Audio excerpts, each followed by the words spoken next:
તાપમાન બી સારું એવું વધી રહ્યું છે, ગરમી પણ બહુ જ થઈ રહી છે અને કિચનમાં તમારે ટાઈમ બી બહુ પાસ નથી કરવો ને હેલ્ધી બી ખાવું છે.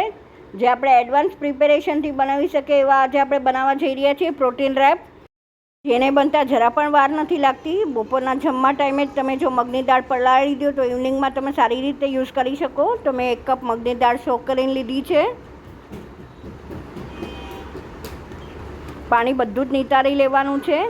સાથે જેમાં આપણે 50 ગ્રામ પનીર એડ કરશું અને જરૂર મુજબ આપણે પાણી એડ કરશું અને સારું એવું બેટર બનાવી લેશું. આનું અત્યારે આપણે 1/4 કપ પાણી એડ કર્યું છે અને એનું એકદમ સ્મૂથ બેટર બની ગયું છે, તમે જોઈ શકો છો. તો હવે આપણે આ બેટરને કથરોટમાં કાઢી લેશું.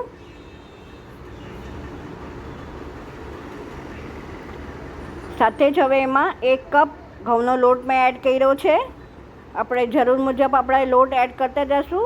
રોટલી જેવો લોટ બાંધવાનો છે. સ્વાદ અનુસાર મીઠું એડ કરશું અને આ બેટરમાં જ પાણીનો ઉપયોગ કર્યા વગર જ લોટ બાંધવાનો છે. મને લોટની જરૂર થોડીક વધારે લાગી છે તો મેં 1/2 કપ વધારે લીધો છે લોટ. હવે આપણે મિક્સ કરી અને સરખો રોટલી જેવો લોટ બંધાઈ ગયો છે આમાં.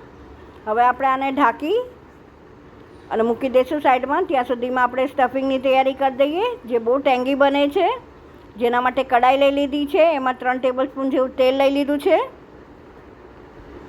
એની અંદર આપણે 1/4 કપ લસણ ક્રશ કરેલું છે એ એડ કરવાનું છે અને સરસ એવું કકડાઈ લેવાનું છે.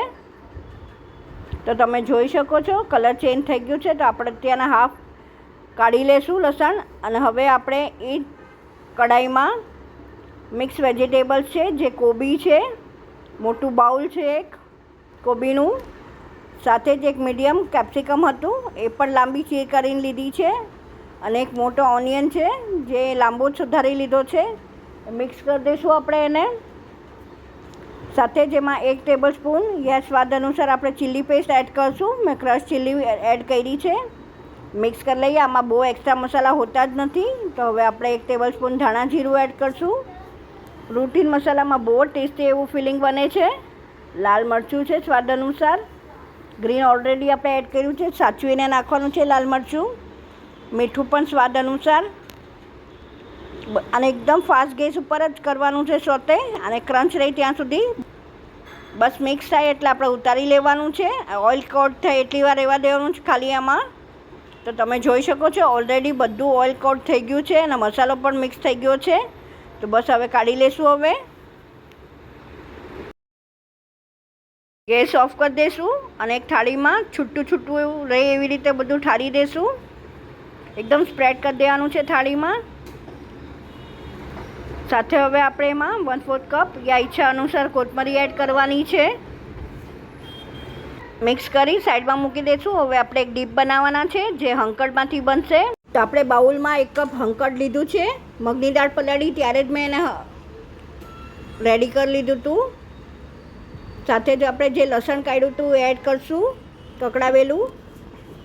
2 ટેબલસ્પૂન એમાં આપણે કોથમરી એડ કરશું. સ્વાદ અનુસાર મીઠું એડ કરશું. બધું સરસ રીતે મિક્સ કરી લઈશું. એકદમ સિમ્પલ મસાલો પણ બહુ જ સરસ લાગે છે. એકદમ ફીણી લેવાનું છે ફ્લફી થાય ત્યાં સુધી. તો હવે થઈ ગયું છે દહીં રેડી આપણું હંકડ. તો હવે આપણે જે લોટ બાંધ્યો તો એ કૂણવી લેશું તેલ નાખીને. એકદમ સરસ રીતે કૂણવવાનો છે. તમે જોઈ શકો બહુ જ સરસ લોટ બંધાણો છે.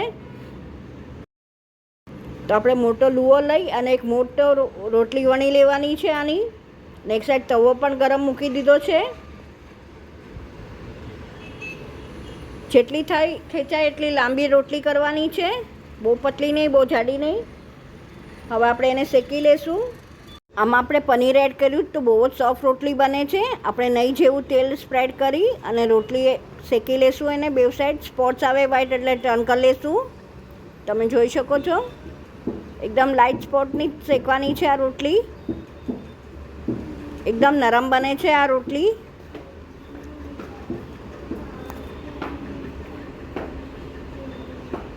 તો બસ આવી જ રીતે આપણે બીજી પણ બધી રોટલી બનાવી લઈશું. આપણી બધી રોટલી થઈ ગઈ છે. તો ચલો હવે એક રોટલી એસેમ્બલ કરીને તમને બતાડું. તો હવે આપણે એક રોટલી ઉપર 1 થી 1.5 ટેબલસ્પૂન જેટલું વ્હાઈટ સ્પ્રેડ જે છે એ લગાડી દેવાનું છે. સાથે જ બાજુમાં આપણે હવે ટમેટો કેચઅપનું સ્પ્રેડ લગાડવાનું છે. હવે આપણે એની પર ક્રન્ચી વેજીસ જે સોતે કર્યા એ મૂકી દઈશું. તમે તમારા સ્વાદ મુજબ નાખી શકો છો. મેં અત્યારના 2 ટેબલ સ્પૂન લીધા છે. પ્રોપર કરી અને આપણે બે સાઈડથી ફોલ્ડ કરશું એને અને એનો રોલ વાળી લેશું.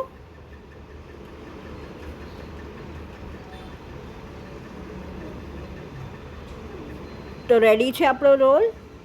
સર્વ થવા માટે આપણે એને પહેલાં કટ કરી લેશું ઇન 2 પાર્ટ્સ. તો સર્વ થઈને રેડી છે મારા પ્રોટીનથી ભરપૂર એવા વેજી રોલ. આઈ વિશ તમને મારી આ રેસીપી ગમી હશે. જો ગમી હોય તો લાઇક શેર અને સબસ્ક્રાઈબ કરવાનું નહીં ભૂલતા. બસ આવી જ નવી રેસીપી સાથે આપણે ફરીથી મળતા રહીશું. Till then by.